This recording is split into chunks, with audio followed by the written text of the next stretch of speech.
Hello tout le monde!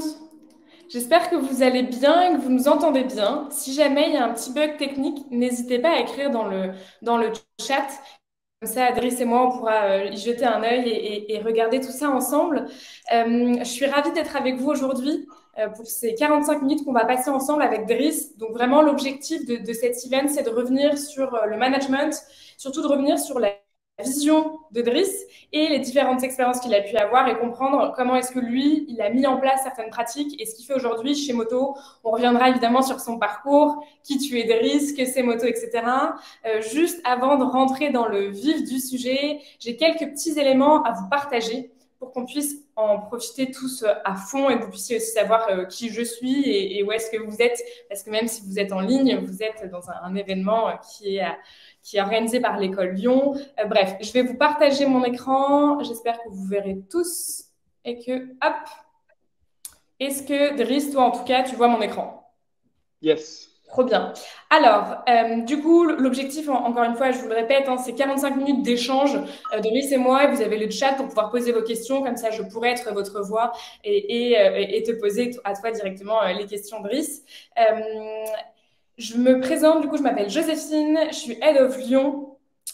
Donc Lyon, c'est quoi? On est une école de formation, l'école de l'ère entrepreneuriale. Alors, tout de suite, je vous rassure, ça ne veut pas dire qu'on ne forme que des entrepreneurs, mais nous, on est convaincus qu'on peut tous être entreprenants dans sa vie professionnelle, ce qui veut dire être acteur, être honneur, ne pas la subir et la décider. Et on pense que ça passe à travers l'apprentissage pour se redonner confiance, apprendre de nouvelles choses, évoluer et que ces éléments-là, pardon, vont nous permettre d'être plus épanouis dans notre vie professionnelle. En fait, nous, Lyon, on accompagne toutes les personnes qui ont envie de monter en compétence sur une thématique ou sur un métier qui est lié au digital avec des programmes d'initiation, d'acculturation qui sont animés par des experts comme toi, Driss, qui ne vont pas partager une science exacte, mais vraiment leur vécu, leurs expériences pour permettre à nos apprenants de se poser les bonnes questions, de réfléchir et de trouver l'organisation ou les outils ou la méthode qui convient à son propre quotidien. Euh, on a évidemment plusieurs programmes sur différentes thématiques, que ce soit de l'initiation en gros, de l'initiation en product, etc. L'objectif pour moi aujourd'hui, c'est pas de vous parler de tous les programmes Lyon, parce qu'on est vraiment là pour parler du management et c'est dans le cadre de notre formation Team Leader. C'est un sujet qu'on aborde énormément, qui est en 6 semaines. Comment est-ce qu'on revoit ces organisations et c'est la culture managériale qu'on va avoir, les différentes pratiques, qu'on soit nouveau manager ou qu'on manage depuis plusieurs années en échangeant avec des personnes qui font, qui se plantent, qui essayent, qui ont des contextes qui sont plus ou moins différents des vôtres. Si vous avez des questions sur les autres programmes ou sur Lyon ou sur la formation management, vous n'hésitez pas évidemment à me contacter. Je serai ravie de répondre à vos questions. Contactez Armand aussi et je vous partagerai dans un mail récap son lien pour prendre un rendez-vous si vous le souhaitez, en sachant qu'on a un prochain programme Team Leader qui démarre mi-février. J'ai pu voir que certaines personnes qui sont connectées ce jour se joindront à nous le 15 février. Donc voilà, je suis ravie. J'essaye d'écourter ça pour qu'on puisse vraiment rentrer dans le vif du sujet. Mais si vous avez d'autres questions, vraiment, vous n'hésitez pas à contacter moi ou Armand. Aujourd'hui, moi je suis là avec une double casquette, évidemment, le sujet management qui est un sujet clé chez Lyon puisqu'on a notre programme Team Leader depuis plus de 3 ans, mais aussi avec la casquette moi de Head of Lyon. J'accompagne du coup les différentes équipes. On a Là, moi, je manage 4 personnes différentes et c'est une équipe qui, en 2023, va grandir, évidemment. En tout cas, c'est mon souhait. Donc, je vais avoir aussi, pendant ces 45 minutes, cette casquette-là, de pouvoir interviewer et échanger avec toi, Driss, sur ces sujets de management et des sujets que moi, je peux vivre aussi au quotidien ou des questions que je peux me poser. Donc, vous, là, derrière vos écrans, je vous invite à tous écrire dans le chat qui vous êtes, votre poste, si vous managez déjà ou si vous allez bientôt manager et si vous managez, combien de personnes vous managez. Toutes ces infos vont pouvoir aider Driss et moi, évidemment, à vous partager notre vécu et à vous partager des expériences et des conseils qui sont applicables pour vous. Alors, je vais arrêter mon partage d'écran et je vais pouvoir revenir avec vous. Comme ça, je vais pouvoir, toi, te revoir, Driss, et pouvoir accéder au chat. J'ai parlé assez vite. S'il y a des questions, vous n'hésitez pas à les écrire dans le chat, comme ça moi je peux le voir. Donc, merci Linda, merci Safia d'avoir commenté. Les autres, n'hésitez pas. Dites-nous ce que vous faites. Donc aujourd'hui, 2 personnes. On a un manager, senior manager en cabinet de conseil en strat avec nous. Voilà, on va vous laisser un petit peu plus de temps pour aussi pouvoir l'écrire là dans le chat qui vous êtes. Et en attendant, ce que je te propose, Driss, c'est de pouvoir te présenter. Et avant même que tu puisses te présenter, merci d'être avec nous, d'être avec moi aujourd'hui. Je t'ai contacté il y a quelques semaines parce que je trouve que ton parcours est évidemment hyper inspirant et tu vas nous partager là pendant ces 40 minutes ensemble. Mais c'est de voir avec tes différentes expériences ce que tu en as retenu, ce que tu as apprécié et ce que aujourd'hui chez Moto vous mettez en place. Donc voilà, est-ce que tu veux bien nous expliquer rapidement, entre guillemets, ton parcours avant qu'on puisse centrer sur vraiment ta vision du management? Ouais, génial. Merci Joséphine et puis ravi d'être là. Je vois pas les participants, mais n'hésitez pas à poser des questions sur le chat et aussi à me contacter après le call si vous voulez discuter d'un point en particulier. Alors je suis très content d'être là.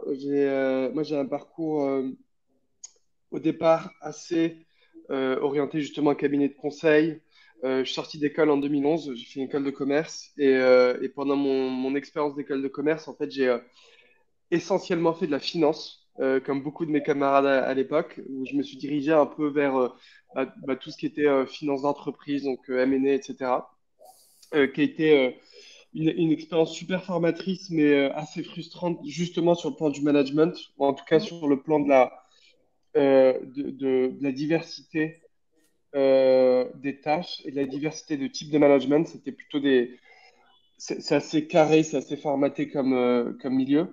Je pense qu'il m'a manqué un peu cette partie un peu plus créative, tant sur le plan hard skills, dans les expertises que tu peux avoir, et puis sur la partie soft skills. Il y a aussi une question d'intensité de rythme de travail, mais aussi d'intensité de pression, qui est souvent très, très regroupée sur des périodes courtes de temps, enfin, ce qui donne en fait des horaires et des volumes, enfin, des volumes d'horaires et une quantité de travail souvent considérable et qui, en fait, moi, m'allait pas dans mon rythme de vie, dans ce que j'espérais de ma vie professionnelle. Donc, en sortie d'école, je me suis dirigé alors vers un métier très exigeant aussi, très prenant, mais où justement, il y a une plus grande diversité de sujets et une plus grande diversité de types de management, je pense, et c'est le conseil en strat. Donc, j'ai rejoint un cabinet qui s'appelle Roland Berger. Mhm. Euh, C'était mon premier job en sortant d'école, où là, alors c'est un cabinet en strat, c'est souvent des missions courtes, ça peut aller d'une semaine à 6 mois de mission. Et à chaque fois, on change d'équipe, on change de sujet, on change de management, de manager. Donc ça, en soi, c'est une richesse. C'est aussi une difficulté possible parce que quand tu changes de manager, ben, tu changes de style de management. Ouais, il faut Euh, super vite, il faut apprendre à se ouais, connaître, communiquer, e- ouais. exactement. Et il y a une question, alors on parle souvent de fit humain. Et puis tu changes de manager, ben, plus enfin, le fit, en tout cas, les personnalités changent et le fit peut être plus ou moins évident. Et du coup, ça, je pense que c'est une bonne école de la vie, entre guillemets, d'apprendre à s'adapter à chaque fois à ce style de management, à ces équipes. Euh, et je pense que le management change aussi en fonction du type de projet sur lequel tu interviens. Euh, Moi, j'ai eu la chance de faire des projets très différents. J'ai eu des projets où c'était des projets plus dans la durée, où du coup le rythme de travail était un peu plus étalé dans le temps. Il y avait moins de périodes de rush et on avait plus le temps d'apprendre aux côtés de son manager et des périodes de projets qui étaient beaucoup plus ramassées, beaucoup plus intenses, notamment quand on travaillait pour des fonds d'investissement qui nous demandaient de faire une analyse, une due diligence sur une durée très limitée où là, bah, il y a beaucoup plus de pression, il y a besoin de livrer des documents beaucoup plus vite. Et souvent, en fonction du manager auquel on a affaire, ça peut être complexe à gérer en termes de stress, en termes de pression. Euh, Ça a duré 3 ans. C'était aussi super parce que En fait, j'ai eu des managers un peu partout dans le monde. J'ai fait des projets aux US, en Angleterre, en Afrique. Et du coup, j'ai pu changer d'équipe, changer de style et de culture de management aussi. Donc, un peu comparer le management à la française, le management à l'allemande, à l'américaine, etc. Et de voir un peu quels étaient les pros and cons de tous ces types de managers. Et au bout de 3 ans, en fait, je me suis posé la question d'aller vers un métier un peu plus opérationnel, où je travaillais vraiment sur un produit, où j'avais vraiment une expérience pas d'entrepreneur, parce que je me sentais pas prêt à entreprendre à ce moment-là, mais plus une expérience, ce que j'appelle l'intrapreneurship, en fait, c'est de créer une boîte au sein d'une plus grosse structure. Et il y avait une société qui se développait beaucoup à l'époque, en 2013. J'utilisais le produit régulièrement. Je trouvais que c'était à la croisée de beaucoup de choses. C'était Uber. Euh, et, et je me suis intéressé au projet, je me suis intéressé à la boîte et j'ai décidé de les rejoindre, mais dans un rôle plus de lanceur de marché, donc ce qu'ils appelaient launcher à l'époque. Et en fait, le rôle de launcher, il est assez simple. Tu arrives sur un nouveau marché où Uber n'existe pas. Et l'idée, tu arrives seul au départ. Et l'idée, c'est de commencer à constituer l'équipe localement, euh, de créer, de créer la société, de commencer à générer de la traction sur le marché, donc d'aller chercher les premiers chauffeurs, les premiers clients. Et une fois que tu arrives à une certaine échelle, de transférer le business aux équipes locales. Donc j'ai fait ça d'abord en Égypte, au Caire, où là je suis arrivé seul, puis j'ai recruté une première personne, puis une deuxième. En partant, on était une quinzaine et on faisait déjà plusieurs centaines de milliers de rides, enfin de trajets par semaine. Donc c'était évidemment en termes de courbe de croissance, c'était assez hallucinant, pardon. Ensuite, j'ai refait ça dans trois autres marchés et j'ai fini en fait mon parcours chez Uber en tant que Head of Ops ouais, à Singapour, où là, en fait, je gérais des équipes. Donc, il y avait une problématique de management beaucoup plus tangible parce que j'avais des plus grosses équipes avec des équipes marketing, opérations. Je commençais aussi à découvrir ce que c'était que les affaires publiques, ce qu'on avait à faire souvent aux autorités locales. Et en fait, c'était un peu le step intermédiaire avant le step suivant qui était plus un rôle de general manager. Où là, Mhm. c'était pour une société chinoise qui s'appelle Ofo, qui s'appelait parce qu'elle a disparu entre-temps, qui était une grosse boîte de vélos en libre-service. Donc, j'ai fait ça pendant un an en Espagne. J'étais en charge des marchés d'Europe du Sud. Euh, et là, c'était vraiment ouais, des plus gros effectifs, des problématiques d'opérations beaucoup plus poussées avec des entrepôts, des dizaines de milliers de véhicules à gérer, plein de stakeholders, à la fois les villes, les prestats, euh, enfin, des problématiques d'acquisition client. Mhm. J'ai fait ça pendant un an. Là, ça a été un challenge parce que au niveau monde, c'est une société qui était basée en Chine, qui justement n'avait pas réussi à gérer son expansion. Donc il y avait des vrais sujets de gestion du cash. En fait, on se retrouvait souvent à devoir manager les expectations vis-à-vis de nos suppliers locaux, vis-à-vis de nos teams. Finalement, j'ai dû fermer mon marché, donc ça allait de pair avec des licenciements. On a fait un plan économique assez important. C'était en Espagne, donc c'était compliqué. Il fallait aussi naviguer le droit social local. Et après cette expérience, j'ai rejoint Bird, qui était un des gros opérateurs de trottinettes électriques en France, en tant que General Manager France, où là, pareil, assez semblable à ce que j'ai vécu chez Ofo, euh, mais avec peut-être une culture de boîte et en tout cas une gestion du business au quotidien qui était beaucoup plus sereine, entre guillemets, vis-à-vis de ce que j'avais vécu avant. Donc, au bout de 2 ans de cette expérience, j'ai décidé de enfin me lancer sur mon propre projet. Et j'ai créé Moto il y a un an et demi, juste peut-être pour donner un peu de contexte sur ce qu'on fait aujourd'hui. Moto, c'est une offre d'abonnement du vélo électrique. Donc, en fait, c'est une alternative à l'achat. Ce qu'on fait, c'est qu'on design et on fait fabriquer par des partenaires des vélos électriques plutôt premium connectés, euh, qu'on package ensuite en abonnement avec un service de réparation et d'assurance compris dans l'abonnement. Donc, on a lancé il y a 1 an et demi. En fait, on a commencé sur le projet il y a 1 an et demi. On a lancé le service il y a 8 mois à Paris. Donc là, on a un peu plus de 1000 abonnés aujourd'hui à Paris. Donc c'est un business qui a trouvé son marché, qui croit bien. On est une vingtaine dans la boîte. On a fait une levée de fonds il y a à peu près 1 an. Et voilà, on est dans une phase d'expansion. On cherche à grandir notre flotte à Paris et commencer à adresser des marchés en dehors de Paris et en Europe. Trop bien. Merci beaucoup pour un peu cette vision globale de ton parcours. Bien évidemment, on va revenir ensuite dans chacune des expériences et pour que tu puisses un peu toi nous partager les points clés de ces expériences, en tout cas ce que tu en retires avec du recul aujourd'hui. Peut-être qu'on prenne un petit peu de recul aussi sur juste, repartons de la base des bases. Pour Ouais. toi, c'est quoi le rôle d'un manager? Euh, alors, je pense il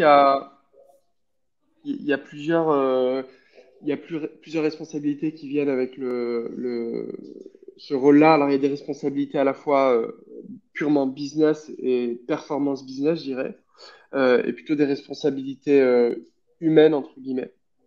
Mhm. Euh, je pense que d'un point de vue business, il y a un vrai sujet pour le manager, quel que soit le niveau de management auquel on est, c'est de fixer le cap. En fait, c'est la personne qui va vraiment essayer de définir un objectif commun et ensuite d'essayer de dérouler cet objectif en, euh, en actions concrètes et en résultats concrets et chiffrés. On parle souvent du template ou en tout cas du paradigme d'OKRs qui marche bien à mon avis. Donc les OKRs, c'est Objectives and Key Results.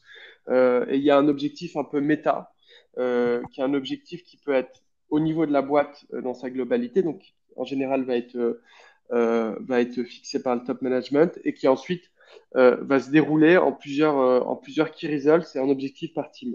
Et ce qui est important, donc l'objectif, ça peut être un objectif assez large, euh, peu importe le business dans lequel on est, si on est sur un business, par exemple, je sais pas moi, d'un logiciel SaaS B2B, ça va être par exemple gagner telle part de marché, ça va être lancer tel marché, etc. Et derrière, l'idée, c'est de dérouler ça avec des résultats concrets, et tangibles et chiffrés. Je pense que c'est très important de toujours avoir un ancrage data, de pouvoir donner à ces équipes un objectif chiffré et clair et de toujours être aligné sur les objectifs. Donc, c'est fixer le cap et ensuite décliner ce cap en résultats tangibles. Euh, je pense que il y a un gros sujet qui pour moi est une des facettes les plus complexes pour le manager, c'est la priorisation. Ouais. C'est de pouvoir arbitrer et prioriser en fonction des objectifs qu'on a fixés. Euh, Moi, je le vois aujourd'hui sur moto. Alors, c'était vrai aussi sur mes autres expériences, mais ça l'est particulièrement aujourd'hui. En fait, on est en train de monter un business. Il y a énormément de verticales, il y a énormément de paramètres qui sont liés. Et souvent, en fait, on a envie d'aller un peu dans tous les sens. On a envie de lancer plein de produits, on a envie de bosser sur plein de features, on a envie de tester plein de choses. Je pense que le rôle du manager, là, moi, dans le rôle du manager, dans mon cas, Il il est est un peu double. lié au rôle de fondateur et CEO, mais c'est vrai au sein d'une équipe aussi, c'est de prioriser. C'est de se dire, telle feature ou tel produit ou tel lancement, un peu dans la matrice impact et impact sur le business et ressources, c'est la meilleure feature à shipper ou c'est le meilleur produit à lancer. Donc toujours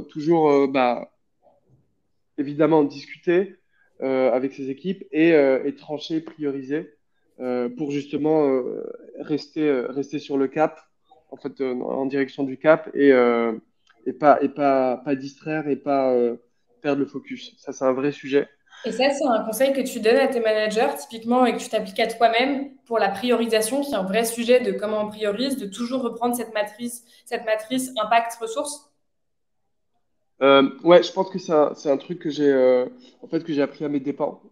C'est un truc que j'ai pas suivi pendant très longtemps. Et du coup, c'est très compliqué pour des équipes, euh, surtout quand c'est des équipes juniors, Ouais. donc qui commencent ou qui démarrent sur le projet, de pas sentir que les choses sont structurées, que les priorités sont claires. Moi, ça m'est arrivé notamment sur mon expérience chez Bird. On avait une partie de l'équipe en opération qui était assez junior. Et, euh, et je demandais de tester souvent différents modèles d'opération, de tester différentes configurations d'équipe, etc. Ce qui fait que les gens perdaient le focus. Et en fait, comme tu bossais sur plein de choses en même temps, il n'y a aucune chose qui était faite bien et jusqu'au bout. Et c'est très frustrant pour les équipes et c'est très frustrant pour toi en tant que manager parce que tu vois pas la progression et t'es Mm. jamais satisfait du résultat.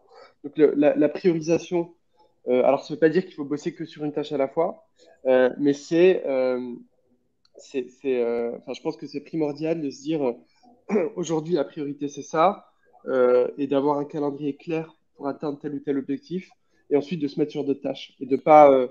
Je trouve que le multitasking, en tout cas dans mon expérience chez Bird, chez Uber aussi, c'est souvent complexe et c'est source de frustration, surtout chez des, euh, chez des équipes, enfin, dans des équipes un peu plus juniors. Donc ça, ouais, c'est un truc que j'essaie d'appliquer aujourd'hui, de toujours garder le cap et de se dire, l'objectif c'est ça, quelles sont les top 4 5 priorités avant d'atteindre l'objectif, et ensuite de se laisser toujours un petit peu de place, évidemment, pour des expérimentations, des tests, mais que ce soit jamais aux dépens des priorités. Et tout à l'heure, tu me disais que tu avais vraiment ce pan, donner le cap, les objectifs, enfin, prioriser, etc. Et tu disais qu'il y avait aussi l'axe plus humain. Tu dirais que c'est quoi les qualités clés, les soft skills à avoir en tant que manager? Euh, En fait, j'ai vécu j'ai eu affaire à deux types de managers au cours de ma vie, que ce soit dans le conseil ou dans mes expériences après. Euh, la première, je pense il y a un type de manager qui vit bien la pression et en fait, qui est capable d'absorber la pression et de ne pas la retranscrire sur ses équipes. Ça, je pense que c'est une vraie qualité humaine, parce que tu as tout le temps, en fait, tout le monde a un manager, tout le monde a un boss. J'ai eu un boss toute ma vie et je continue d'avoir un boss. En fait, tu t'arrêtes jamais de reporter à quelqu'un. On a souvent le sentiment que quand tu deviens entrepreneur ou quand tu deviens, tu te mets à ton compte, tu gagnes de l'indépendance. Oui, tu gagnes de l'indépendance, tu gagnes de l'autonomie, mais tu reportes toujours à quelqu'un. Et aujourd'hui, je reporte.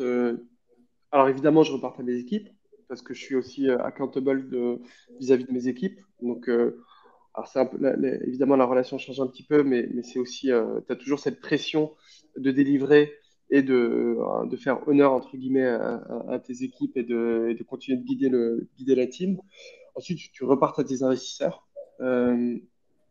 Pardon, je fais une petite bifurcation, mais un peu pour comparer l'expérience employé versus enfin, bosser dans une team, repartir à un manager versus créer sa boîte et repartir à des investisseurs. Tu continues toujours de repartir à quelqu'un. Euh, les intérêts sont pas toujours alignés. Mm. Ça, c'est un vrai point Ouais, c'est et important. je l'ai vécu, je l'ai appris. Alors, pas à mes dépens, mais tu l'apprends au cours de ton expérience, c'est que souvent les intérêts ne sont pas alignés. Soit au sein d'une même entreprise, tu peux avoir un manager, par exemple, d'une verticale, d'une business unit, qui va avoir tel objectif, mais qui, face à lui, va avoir un autre manager d'une autre business unit qui va avoir des objectifs qui vont pas forcément dans le même sens. Et du coup, ça crée souvent des conflits d'intérêts. Et au sein même d'une équipe, tu vas avoir un conflit d'intérêts. Donc, je pense, difficulté d'un manager, c'est de gérer ses conflits d'intérêts au sein d'une Ouais. même équipe. Et c'est de gérer en fait enfin, tous les conflits et de ne pas prendre parti. Et ça, c'est très compliqué. Bah, je trouve, et c'est marrant parce qu'on en parle aussi pendant notre programme, on a une session sur les conversations difficiles. On est tous amenés à en vivre, en effet, que ce soit dans ses équipes, avec ses collègues, dans d'autres équipes, dans sa vie perso tout le temps. Et on a un médiateur qui vient animer cette session et partager son vécu. Et c'est vrai qu'on se rend compte qu'il y a par beaucoup aussi un manque de communication et par moment aussi un manque de on pense que c'est facile de parler et on se dit bah non mais le problème peut être très, très vite résolu alors qu'en fait il y a des sujets d'ego, de comment on a amené le sujet, de comment est-ce qu'on s'est pas mis à la place de l'autre aussi et du coup en effet on peut pas aligner ses intérêts si on s'est pas posé la question de pourquoi l'autre fait comme ça et pourquoi et quels seraient potentiellement ses intérêts et là-dessus toi est-ce que tu as des conseils ouais, des conseils à nous partager sur comment aligner et comment avoir ces discussions. Ouais, c'est intéressant ce que tu dis. En fait, c'est de l'empathie. C'est avoir de l'empathie. Je pense que c'est une des autres qualités d'un manager, c'est être capable de faire preuve d'empathie. Euh, c'est très dur, moi je trouve, en tout cas, dans mon expérience personnelle, de se mettre à la place de quelqu'un. De se dire, j'essaie de comprendre d'où vient la personne, surtout quand cette personne, en tout cas les arguments de la personne, vont à l'encontre de ce que toi tu penses être la vérité ou ce que tu penses être l'intérêt de la boîte. Euh, je pense que la solution, comme souvent, c'est la communication, c'est la discussion. Et encore une fois, c'est absolument pas quelque chose d'évident. Et je pense on est des êtres subjectifs, on est des êtres faits de sentiments et d'émotions. C'est de mettre l'émotion de côté et d'essayer de se concentrer sur les faits, de se concentrer sur euh, sur le bien de l'équipe. Euh, et garder, enfin pour moi, ouais, en tout cas, mon rôle aujourd'hui de manager, de CEO, c'est de toujours avoir le bien de l'équipe en tête, même quand ça veut dire de faire des choses qui vont pas forcément plaire à tout le monde. C'est quand ça peut aussi dire de devoir, tu vois, j'ai eu une situation là récemment où il y a une personne de l'équipe qui était pas du tout alignée, alors qu'il délivrait vachement bien, qui était hyper carré, hyper structuré, qui en termes de et mais qui en termes j'aime pas trop ce mot mais de fit culturel avec l'équipe. J'ai pas de meilleur mot que fit culturel.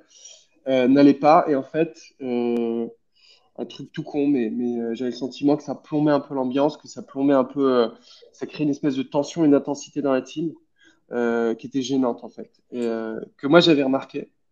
J'en ai parlé avec mes associés, j'ai essayé d'en parler avec mes équipes. C'est toujours délicat parce que les équipes ne sont pas forcément veulent pas forcément être hyper transparentes là-dessus parce qu'elles ne veulent pas se mettre en porte-à-faux versus quelqu'un.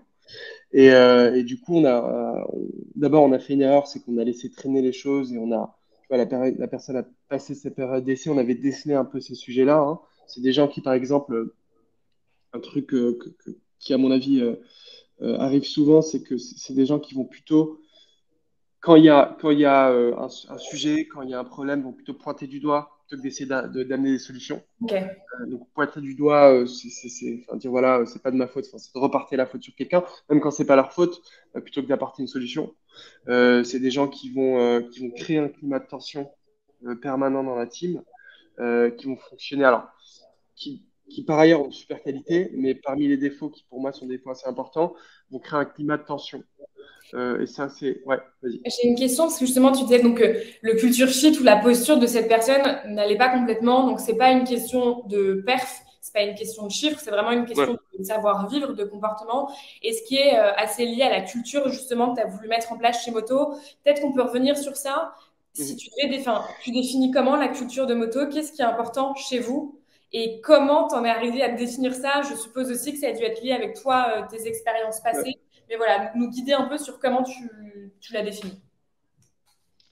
Alors, je l'ai un peu défini par, évidemment, pas vis-à-vis de mes valeurs personnelles. Je pense que c'est important de toute manière le manager dans une équipe, mais aussi le CEO d'une boîte. Finalement, les valeurs d'une boîte, ça va être souvent refléter les valeurs des fondateurs. On est trois fondateurs dans le cas de Moto. Et je pense que les valeurs de Moto sont directement liées un peu aux valeurs que nous, on défend en tant que fondateurs. Euh, Moi, il y a un truc qui me tenait beaucoup à cœur, c'est la bienveillance. Ça peut paraître un peu bisounours comme ça, mais je définis par opposition à ce que j'ai vécu chez Uber notamment. Moi, j'ai bossé chez Uber de 2014 à 2017, donc c'était un peu les débuts d'Uber où les choses allaient très vite. Donc ça grossit très très vite, très rapidement, et souvent il y a des managers qui se sont retrouvés au poste de manager. Moi, j'ai eu affaire à ça, qui n'était pas du tout formé pour être manager, qui était très junior et qui en fait définissait le management et le succès que par la croissance et les KPIs et le succès business, et qui avait totalement délaissé la partie humaine et la partie développement personnel. Et en fait, ça venait directement. Et je sais pas si tu as un peu lu, si tu as vu, lu des choses sur Uber sur les dernières années, etc. Les choses ont beaucoup changé, mais au départ, ça venait directement de la personnalité du fondateur.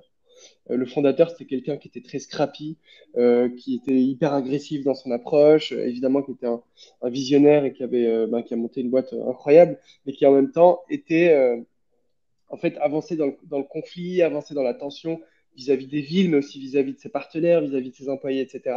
Et du coup, la résultante de ça, c'est que quand tu as quelqu'un au top qui est comme ça, qui est très agressif, qui va tout le temps pousser ses équipes très très loin, qui va essayer de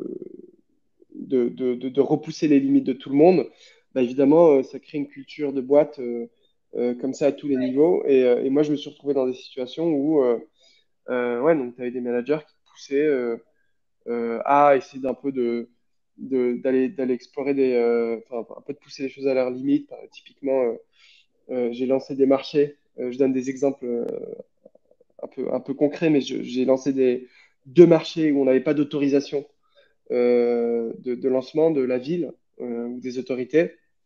La conséquence de ça, c'est qu'on se faisait un peu harceler par les taxis, harceler C'est-à-dire par assez les risqué. autorités. Ça met un contexte qui est un peu stressant pour Ouais, les. Quoi. complètement. Ça met un contexte hyper stressant pour les équipes. Donc, tu vois, moi, typiquement, dans mon équipe, on avait deux personnes qui étaient parties en burn-out. Ouais. On a eu des personnes qui ont juste craqué, qui supportaient pas cette pression, qui supportaient pas de se faire insulter, harceler par les taxis, par les autorités locales. Et je pense que la réaction d'un bon manager, ça aurait été soit essayer de recréer un climat de confiance avec les autorités, essayer de ménager les équipes. Non, la réaction du manager, en l'occurrence, à ce moment-là, ça a été plutôt de swapper les gens et de se dire, bah, lui, il fait pas l'affaire, il supporte pas la pression, on s'en sépare, on le met sur un autre marché. Et donc voilà, ça, c'est un truc que j'aimerais ne pas reproduire chez Moto, et plutôt d'être à l'écoute des équipes et essayer ben voilà, d'avoir cette attitude un peu bienveillante vis-à-vis des gens. Je pense que On dit quand les sur gens... ton, Ouais. ton point de bienveillance. Et tu vois, tu disais, ça peut paraître un peu bisounours de dire bienveillance. Mais moi, c'est Annabelle Bignon qui m'a appris ça. Donc, Annabelle Bignon, c'est la cofondatrice de Lyon et de Maria Schools, le campus auquel on appartient et que tu connais bien, toi, Driss, qui me disait, la bienveillance, c'est pas juste d'être sympa. La bienveillance, c'est de vouloir être honnête dans ce que tu vas transmettre à l'autre pour que l'autre soit aidé. Si ça vient d'une place où tu dis, en fait, je le dis pour progresser, je le dis parce que je l'ai ressenti, j'ai aucune envie d'être désagréable, d'être méchante, mais j'ai envie. Bah, on parle de radical candor d'ailleurs quand Mm. on parle généralement de la bienveillance, mais c'est vrai que pour se retirer du biais de bisounours de dire que la bienveillance fait partie de sa culture, moi je suis pas d'accord parce que justement la bienveillance c'est d'avoir c'est d'oser dire la vérité et ce qui va permettre aux personnes de s'améliorer ou en tout cas d'avoir tous les éléments et toutes les armes en main, entre guillemets, pour ensuite faire ses propres décisions. Mais la bienveillance, c'est pas être sympa, c'est être honnête et de le faire avec évidemment de la rondeur et que ça soit constructif et pas négatif. Mais voilà, c'est aussi d'être honnête, quoi. Et pardon, je t'ai interrompu, tu allais peut-être sur les autres valeurs. Je t'ai coupé en pleine phrase. Non, mais enfin, c'est hyper intéressant et ça me permet justement de faire la transition sur la deuxième valeur de Moto qui est quand même une certaine forme d'exigence et de rigueur intellectuelle qui est liée justement à la bienveillance. C'est-à-dire que tu peux être exigeant, être demanding versus tes équipes, tout en étant, c'est au contraire bienveillant de vouloir que les gens s'améliorent et les gens continuent de progresser. Donc ouais, il y a ça, il n'y a pas toujours. Euh, alors c'est peut-être un biais qui vient de mes expériences précédentes, mais toujours baquer ces assertions par des données tangibles, la data. Alors évidemment, il y a toujours de l'intuitif, il y a toujours des choses, surtout quand on entreprend, qui sont importantes, du feeling, mais toujours confirmer ses intuitions par des éléments concrets et tangibles. Euh, donc ça, c'est un deuxième élément. La troisième, c'est alors nous, on est chez Moto, en fait, c'est un métier assez complet, c'est un business assez complet où il y a une dimension très opérationnelle, où on va avoir des métiers hyper opérationnels, tu vois, un entrepôt, des mécaniciens, des logisticiens, etc. Où là, c'est un profil de compétences. On va avoir des gens beaucoup plus créatifs, parce qu'on a un business créatif, enfin, consumer, pardon, marketing. Donc, on va avoir un creative director, on va avoir des graphic designers qui vont vraiment bosser sur l'identité de marque, etc.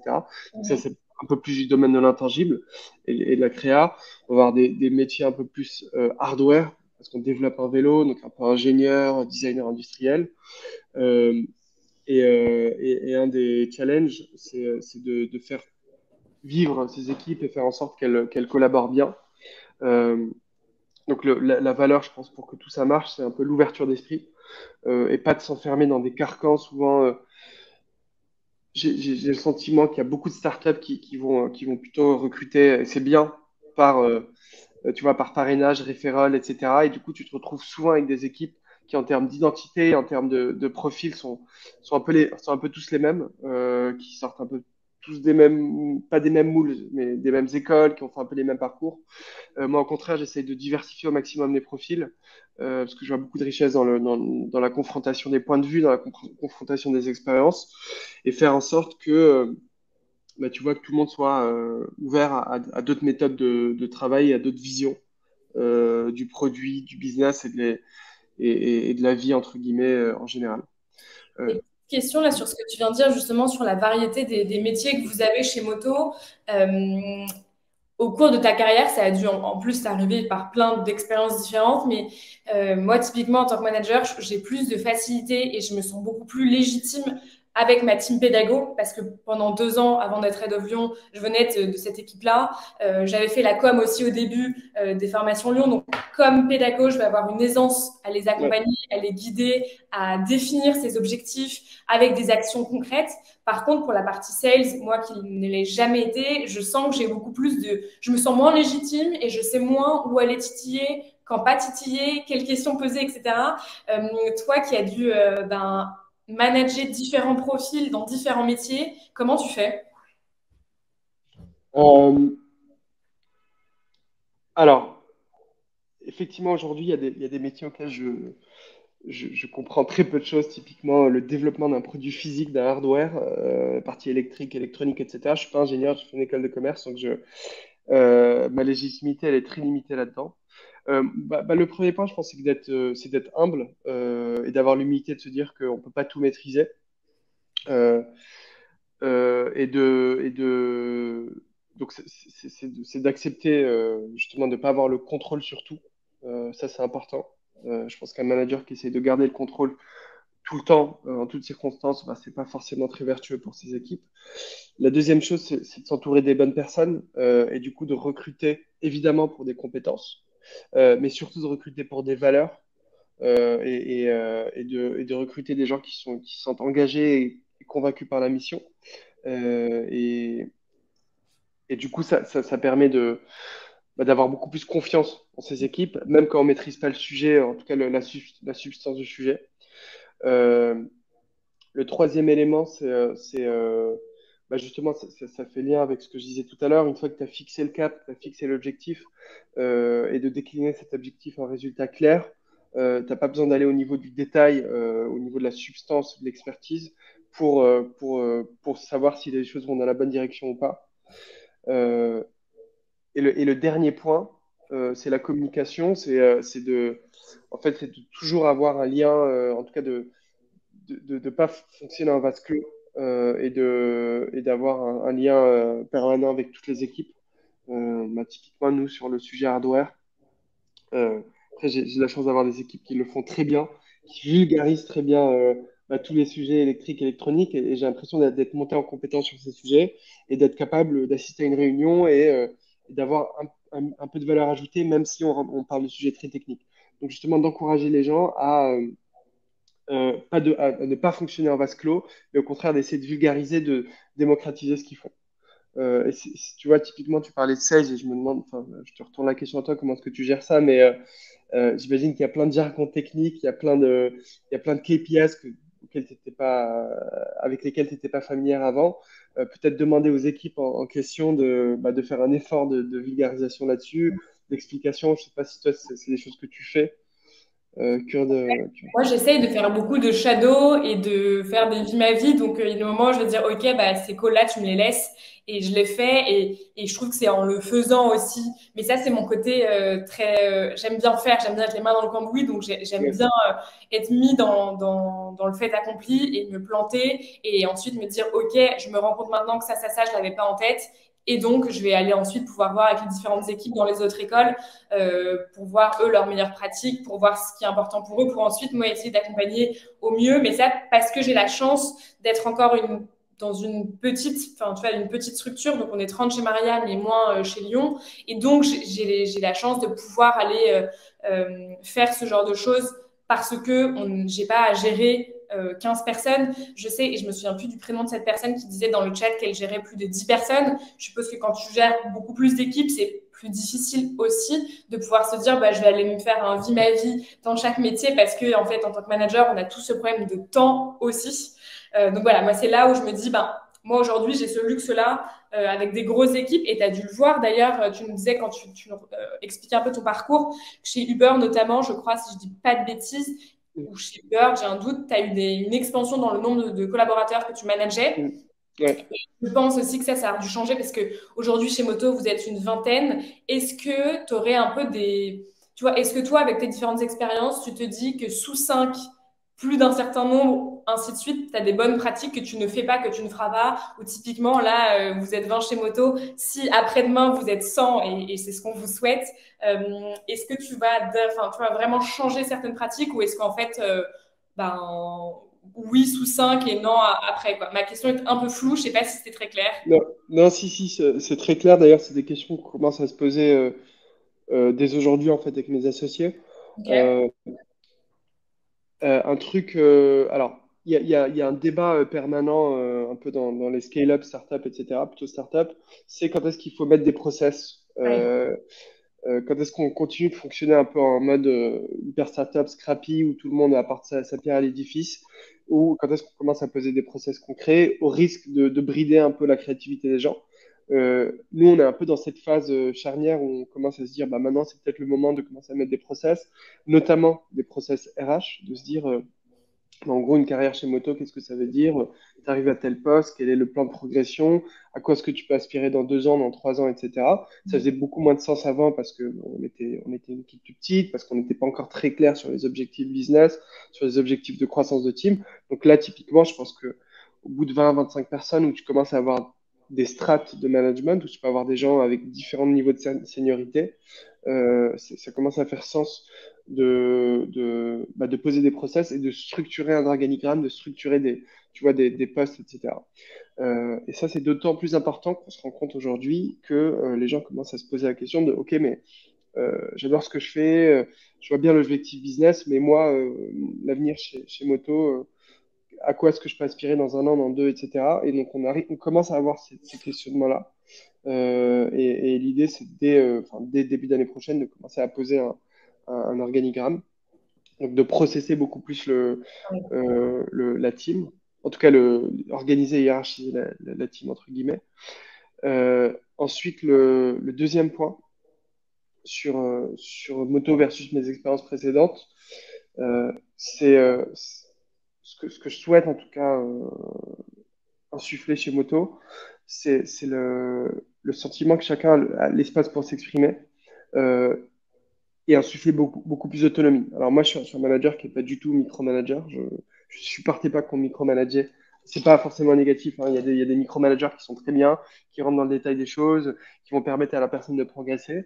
Mais moi, je suis plutôt personne qui va laisser de l'espace à ses équipes. Et je suis plutôt j'ai pas de bon terme pour ça, mais un débloqueur de problèmes. Concrètement, en fait, je laisse ces personnes jusqu'à ce qu'elles arrivent face à un mur et on travaille ensemble pour faire en sorte qu'on puisse passer le mur. Donc, c'est un modèle qui a plutôt bien fonctionné jusque-là. Parce que je pense que ça vient aussi du fait qu'on arrive à recruter les bonnes personnes qui cherchent, qui sont en demande de ce type d'autonomie. Ça fonctionne pas toujours, Ouais. notamment sur des profils juniors. Bah, ça doit faire partie aussi beaucoup de votre Ouais, culture, quoi. De dire, nous, ouais, on est là, mais que quand vous avez tout testé et que vous êtes coincé, et là, on va trouver une solution ensemble, mais il faut y aller, il faut tester, il faut être débrouillard. Et on revient exactement, dans cette fameuse culture et donc ce que vous avez transmis tous les trois à vos exactement. employés, ce que vous continuez à transmettre pendant votre recrutement, quoi. Exactement. Et c'est marrant parce que, alors je pense que c'est le cas c'est beaucoup plus le cas pour moi où j'ai été dans mes expériences et des entreprises qui me laissaient beaucoup plus la marge de travail, de me dire, bah voilà, tu vas tenter le marché, on se reparle dans 6 mois, on voit comment se sont passées les choses, ce que tu as réussi à développer, recruter, etc. Et enfin, il y avait tellement de choses à faire que personne n'avait le temps de venir voir quotidiennement ce que tu faisais. Et mon associé, Pierre-François, qui était chez Doctolib avant, Mhm. il est CTO. Lui, il a une expérience où, chez Docto, c'est une grosse boîte, les équipes sont beaucoup mieux organisées, les différentes strates de management. Donc lui, il a une expérience beaucoup plus hands-on sur le travail de ses équipes.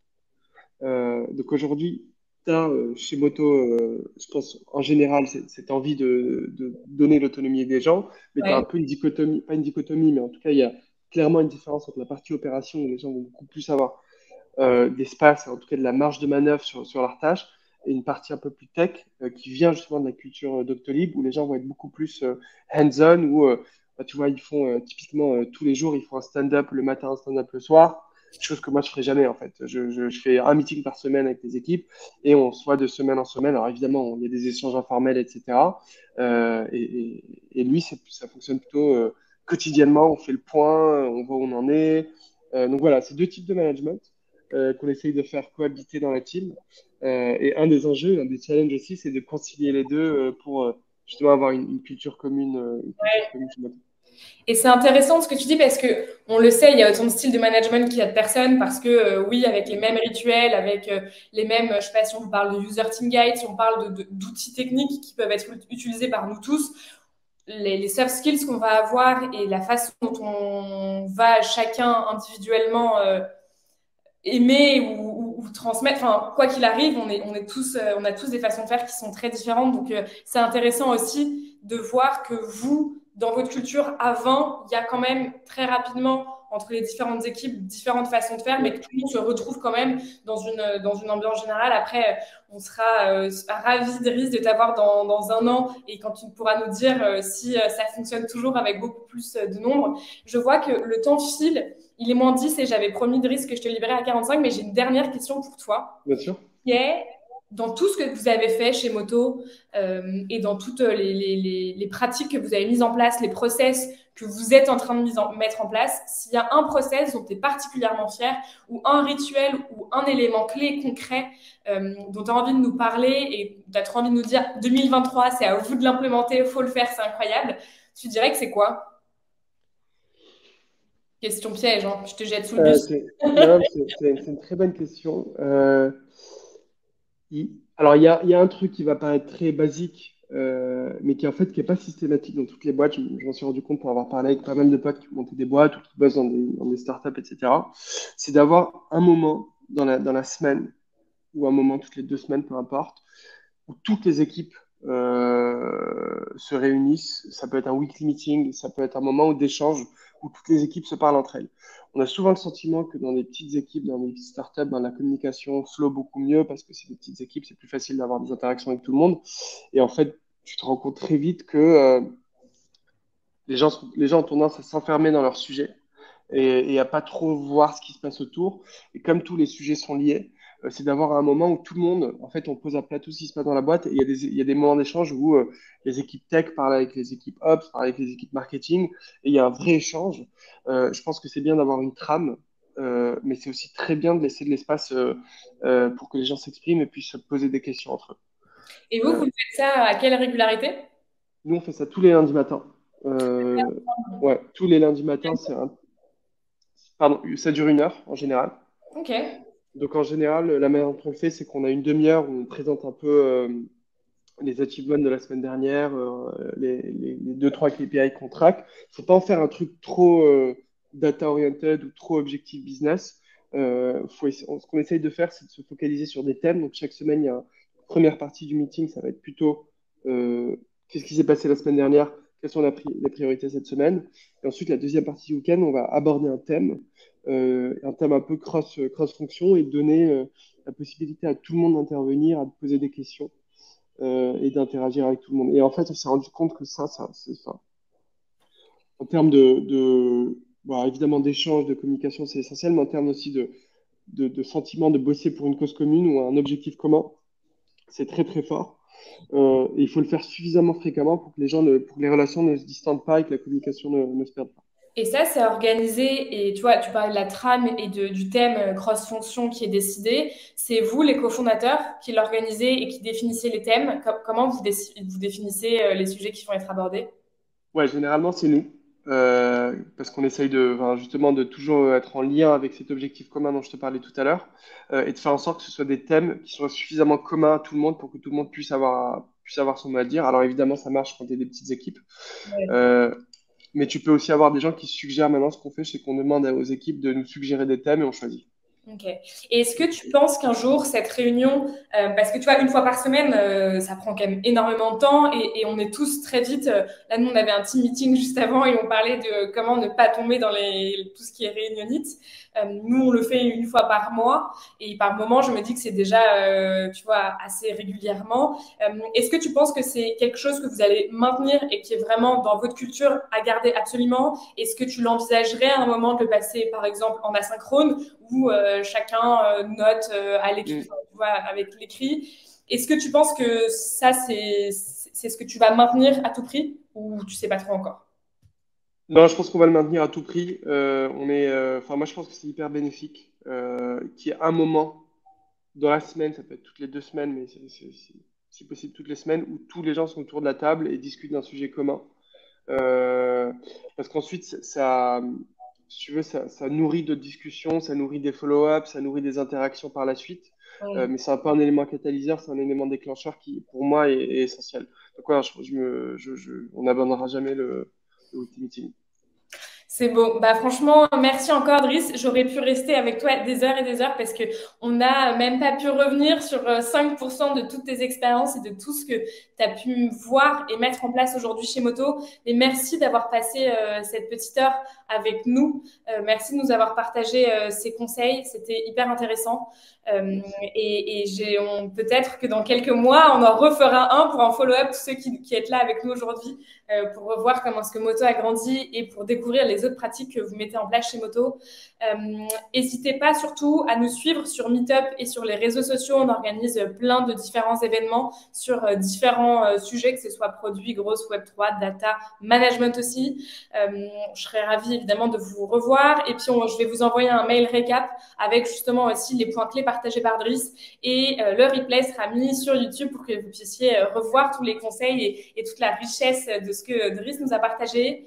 Évidemment, merci à tous d'avoir été là. Un grand, grand merci, Driss. Et puis, je le vois, mais oui, vous avez raison. Bonne fin d'année à tous. Moi, c'était mon dernier webinaire en 2022.